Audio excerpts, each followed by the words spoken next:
Hey guys, welcome back to my channel. My name is Veronica. Thank you so much for clicking the link to watch today's video. Without further ado, let's get started.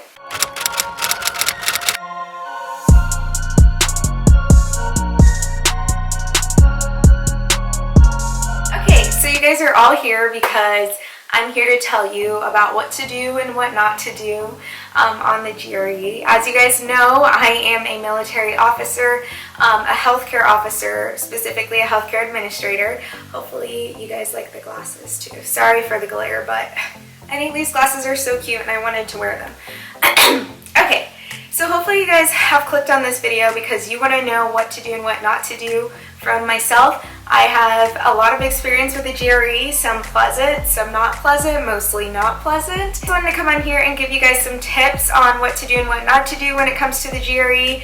I am so over taking the GRE. As you guys know, I recently got into this other program. And that's what I'm going to be doing in my career. If you guys don't know who I am, my name is Veronica. I am a military officer, a healthcare officer, and to get into my career field, I had to take the GRE, and then to get into the special other program, I had to take it several other times. But who's bitter? Not me. I'm bitter. Okay, so a lot of you guys wanted some advice on this, and I was reluctant because I felt like, oh my gosh, I only got like a 295. I'm not that great at it. And then when I was talking with my husband, he was like, why do you sell yourself so short? Like a 295 is a great score. It's not the top score, and there's people who have scored higher, but there's a lot of people who scored lower. You should definitely encourage others. And I was like, you know what, you're right. And so I wanted to come on here. I'm not an average person, but I'll say I'm an average scorer. Just something a little bit about me. I do not like standardized testing, but for my semesters in college, I usually average anywhere between a 3.5 and a 4.0 for my semesters. And usually my overall average is like a 3.5 or higher. I think I have my bachelor's is a 3.49 because I got philosophy class and I got a B- in there, and that was my lowest score in all of college was a B-. The rest were A's, A+, A-. So yeah, hated that class. But anyways, I just wanted to give you guys a little bit of background about how I kind of am scholastically. I do like learning. I like math, accounting, algebra. I hate calculus. I hate exponents. I hate geometry. So word problems, so that's where I really struggled and where my weakness is on the exam, as well as word problems and essay reading, just because it's not, when it comes to the GRE, they don't have black and white answers. It's a lot of what is the most likely answer, and for me that is, I just need black or white or else it's a mess. So I took the GRE several times because I really wanted to get the Air Force to pay for my master's, and to do that I only had 2 programs that I had the option of, which was the USAF ones, the Uniformed Services University of Health Sciences, and then Army Baylor of Health Care Administration. And so I got into the USAF one, as you guys know, so I'm going to DC. So I just wanted, sorry, I know this is long, I just wanted to come in here and kind of tell you guys what I learned from, don't follow my footsteps on certain things, and then do follow my footsteps on certain things. So we're going to start out with the nots, and then we're going to jump into everything else. Alright, so here's what not to do on the GRE. Do not procrastinate. This is a test where you can't procrastinate. You have to take it on time, and you have to stick to a schedule, and you have to time yourself months in advance. I'm talking about 12 months to 18 months in advance. The reason why I say this is because the longer you take, the more you give yourself time. There's not pressure. You can take your time. You can focus on your strengths and your weaknesses, and you could do it beautifully and have a great result. Also, what not to do is, please do not feel like you can read a book before the test and go in and ace it. That's not going to happen. So you actually do have to study for this test. Another thing of what not to do, try not to set so much pressure on yourself where you feel like if you don't get a certain score, your life is over, always set yourself up for success and positive thinking. And even when you start to panic, don't. That's something you don't want to do. Another thing that I would say of what not to do, if you are taking practice tests for the graduate readiness exam, I believe it's called, GRE, make sure you are timing yourself. You don't want to take practice tests that are untimed the whole time and then go in on the day of and have it be timed and you basically fail. Because this is timed and it gets harder as you get the answers correct, it can really be a doozy, and you will set yourself up for failure if you don't start practicing your paces and your timing. So please don't show up on test day and think it's going to just be like an unlimited time. It's not. The only thing other what not to do is I would just say, oh my gosh, sorry if I had lipstick on my teeth, you guys. This is the second time I'm filming this video, okay? I'm not throwing this video footage away. I just wanted to let you guys know to make sure you are really preparing yourself and knowing what you want to do. So in my opinion, I feel like a thing of not to do is just make sure you go in there and you're feeling calm, cool, and collected. You don't want to go in there already panicking, anxiety. That's something that I did, and one of the tests, I think I choked myself because I was just so like, I was trying to stay calm, but I wasn't calm, and I hated the test, and it was just, oh, so stupid. So we're gonna flow into kind of what to do, because it's hard to talk about what not to do and stay away from what to do. So here's what you should do to successfully prepare yourself for the test. Number one, pick and stick with a date. So you want to pick and stick with your test date. You want to sign up early, like I said, 12 months to 18 months in advance. Test dates are not going to be that far out. I think they're within 3 months schedule time. So you're just going to have to pick a date in your mind, and as you get within the range, you pay for the date, you stick with the date. You pay for the date, you stick with the date. Doing this will subconsciously and consciously let you know that you didn't want to pay $250 to take this test for nothing. You want to pass this test, you want to be successful, you want to go through it one time and not 5 times. And it's okay if you go through it more than five or more times, okay? Just stick with it, plan. Number 2, I think of what to do. Figure out what type of study material you would like to use. Now, I have some books right here. I know you guys are like, what is going on here? So I had 2 favorite study materials that I absolutely loved, and I will give you guys the top 3 materials right now.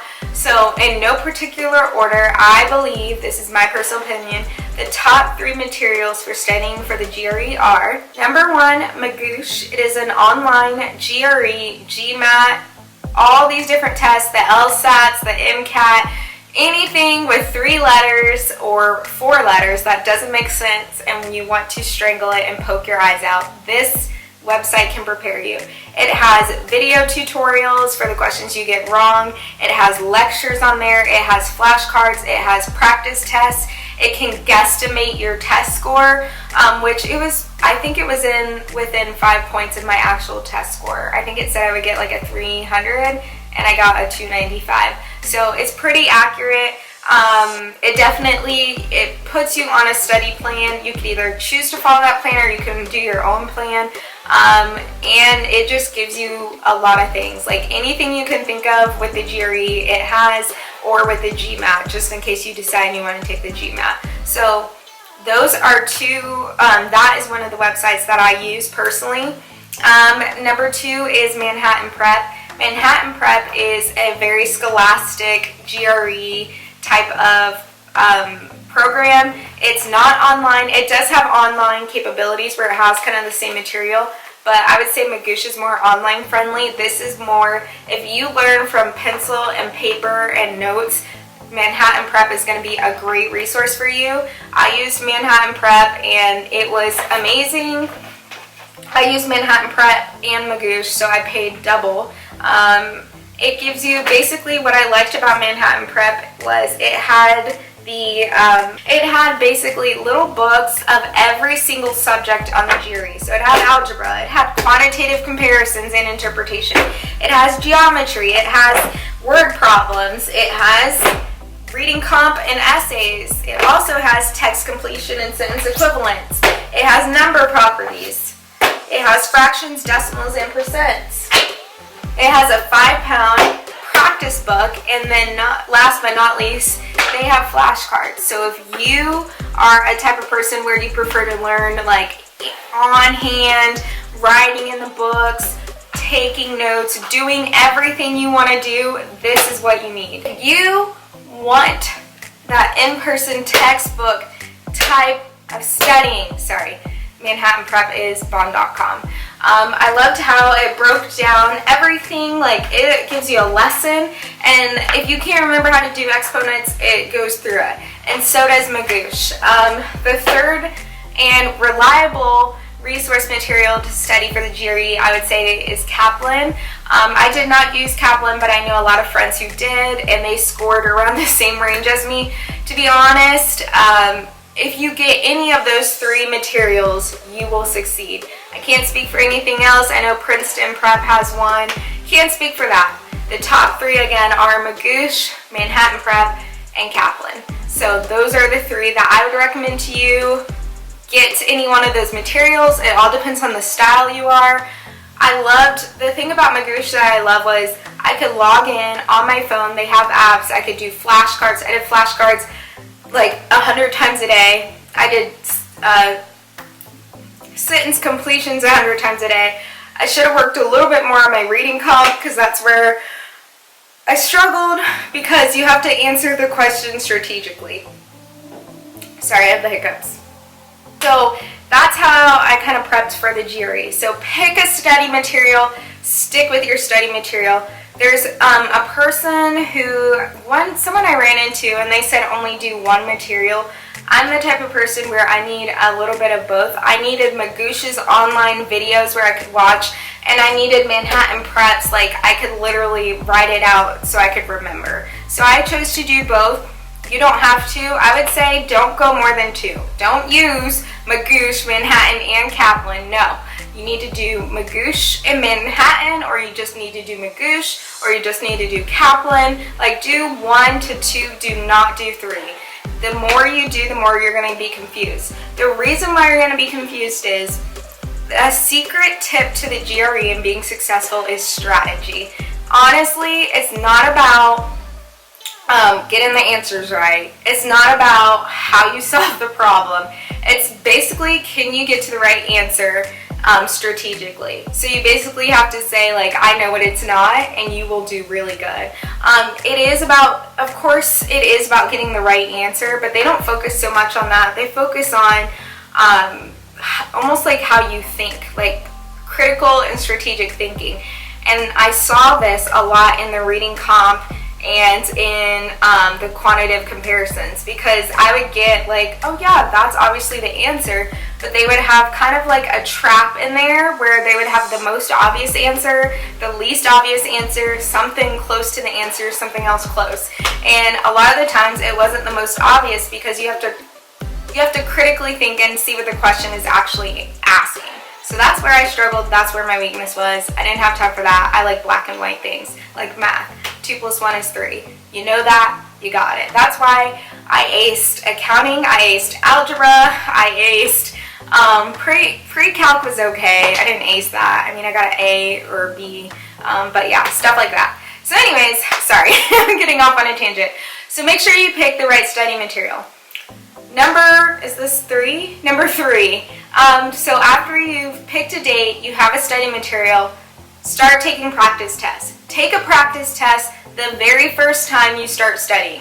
Before you study one lick of something, take a practice exam.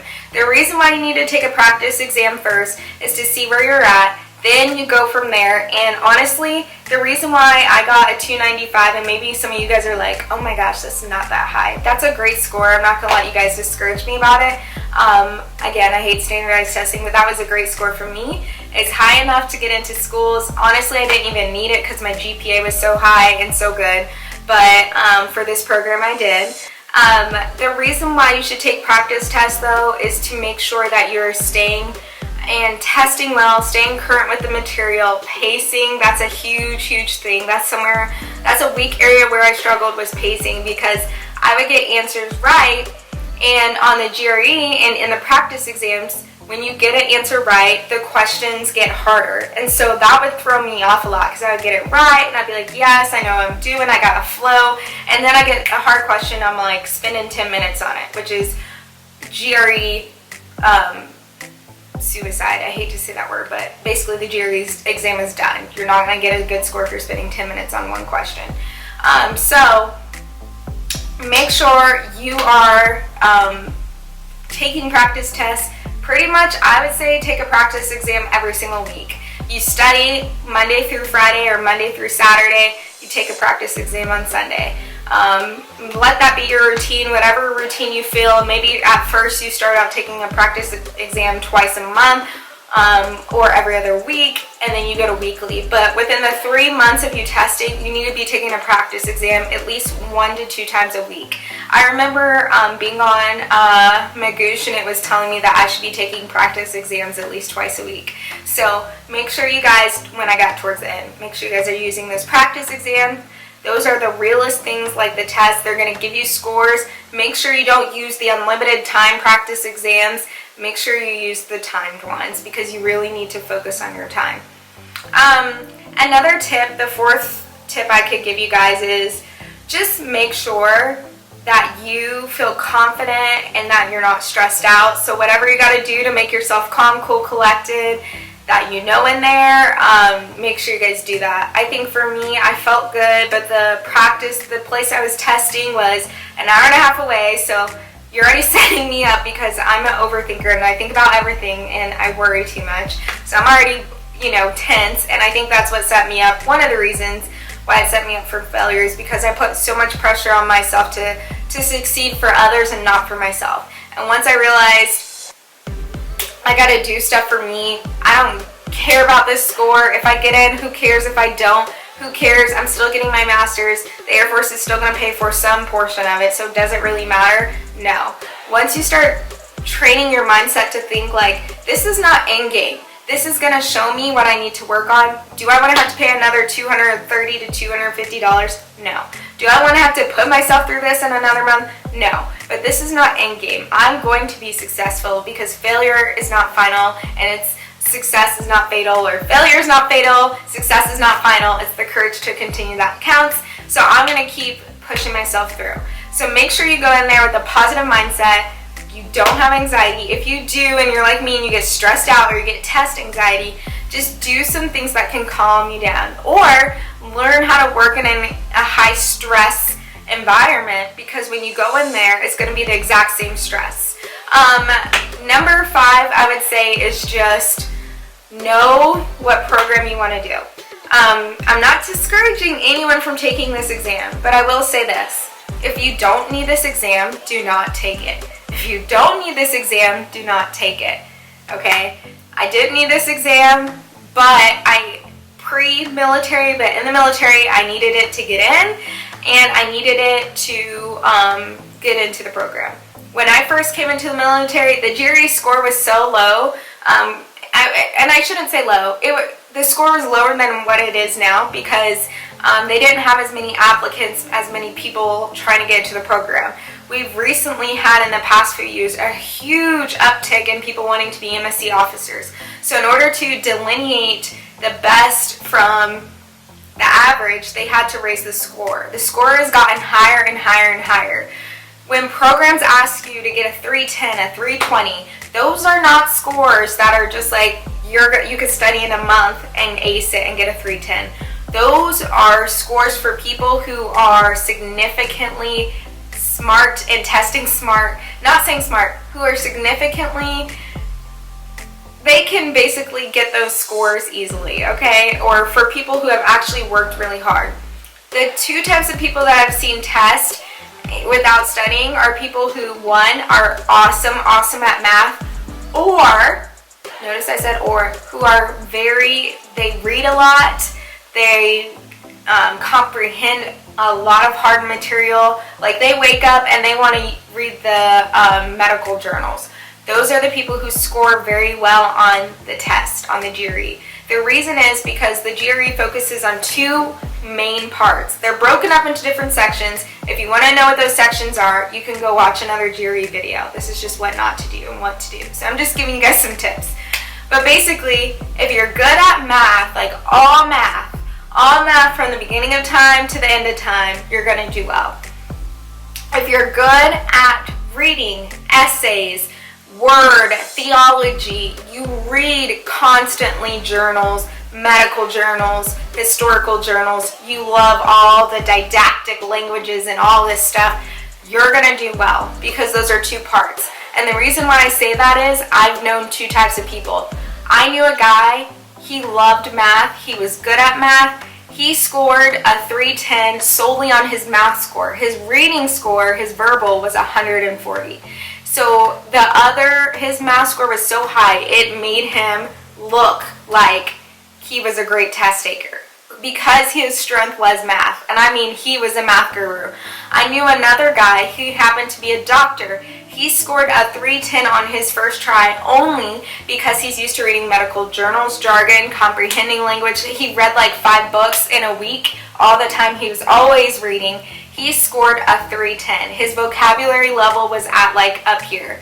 The reason why I'm telling you guys this is you can't just wake up and say my math is going to be enough to get me a 310 or my verbal is going to be enough to get me a 310. If you are not already operating in that aspect, I'm talking about like you're an engineer, and if you're an engineer, you probably already took your GRE or GMAT. Those are the types of people in career fields who score and test well.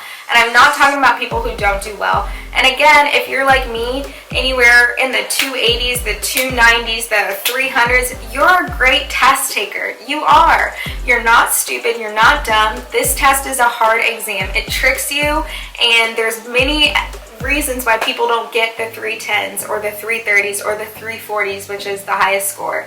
It's okay. It's okay. You're gonna be okay. And that's the mindset that I'm so happy I'm on, is like, I'm okay. Look at me. I got a 295 and I got into the military.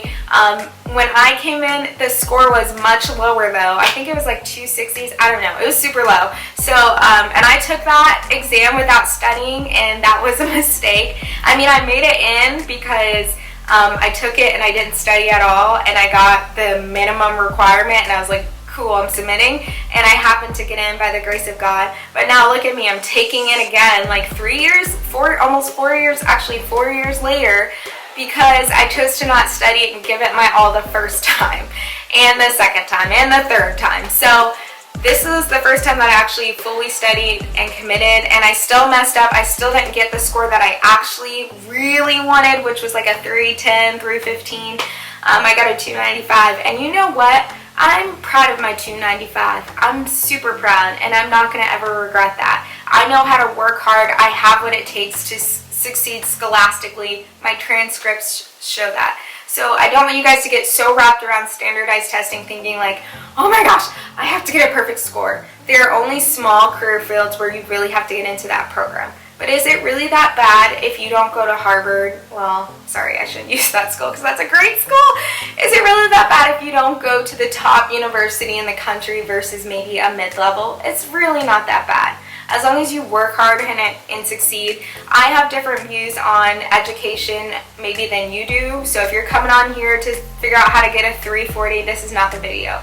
This is the video for people who feel like they're discouraged, or they just want a normal person who's not a scholar to tell them what they really got to do to succeed.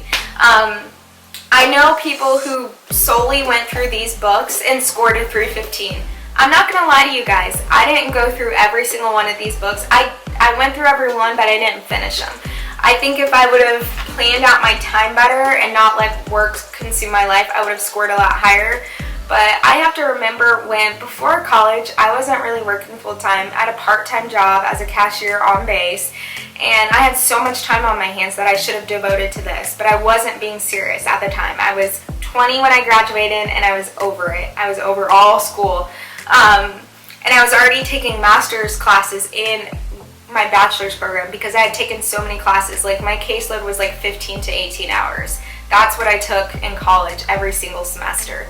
So when it comes to this type of stuff, I really struggled because I didn't put in enough time and effort like I should have. And so now I'm working full time, and look at this. But hopefully you guys got something out of that video.